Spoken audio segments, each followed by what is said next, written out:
Hello বন্ধুরা, আজ আমি তোমাদের ছোট্ট একটা গল্প শোনাবো। তো সেই গল্পটা হলো, একটি ঘরে 4টি মোমবাতি জ্বলছিল। তো সেই 4টে মোমবাতির কিন্তু আলাদা আলাদা 4টে নাম ছিল। তো প্রথম যে মোমবাতিটি ছিল সেই মোমবাতিটির নাম ছিল শান্তি, আর দ্বিতীয় মোমবাতিটির নাম ছিল বিশ্বাস, তৃতীয় যে মোমবাতিটি ছিল সেটার নাম হলো ভালোবাসা, আর সর্বশেষ যে মোমবাতিটি ছিল সেটার নাম ছিল আশা। তো কি হলো, সেই 4টে মোমবাতি জ্বলছিল।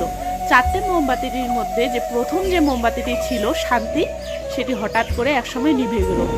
তো নিভে গেল কিছুক্ষণ পর যে বিশ্বাস নামে মোমবাতিটি ছিল সেই মোমবাতিটি বলছিল, যেখানে শান্তি নেই সেখানে বিশ্বাস থেকে কি হবে।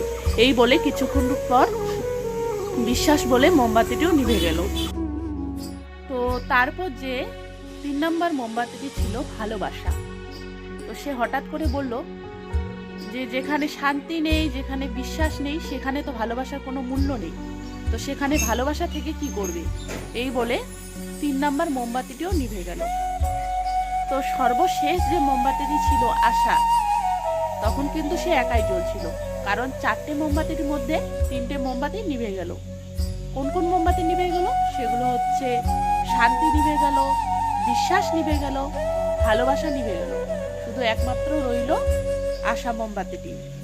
তো সেই ঘরে হঠাৎ একসময় একটি ছেলে এসে দেখলো যে 4টি মোমবাতির মধ্যে 3টি মোমবাতিই নিভে গেছে। তখন সেই ছেলেটি কি করলো, আশা নামের যে মোমবাতিটি ছিল সেই আশা নামের মোমবাতিটি দিয়ে 3টি মোমবাতি জ্বালিয়ে দিল। তো বন্ধুরা, এই গল্পটি থেকে আমরা কি শিখলাম? এই গল্পটি থেকে আমরা শিখলাম জীবনে সুখ শান্তি মিলেই জীবন, তাই না? জীবনে দুঃখ আসবে যাবে, সুখ আসবে যাবে, জীবনে অনেক মানুষ ঠকাবে, আবার অনেক মানুষ ভালোবাসবে, আবার ঘৃণা করবে। তো সেগুলোর পেছনে পড়ে থাকলে হবে না। শুধু আমাদের একটা কথা মাথায় রাখতে হবে, আমাদের আশা কখনো ছাড়া যাবে না। আমরা আশা রাখবো, আমরা ধৈর্য রাখবো, একদিন ঠিক সফল হতে পারবো।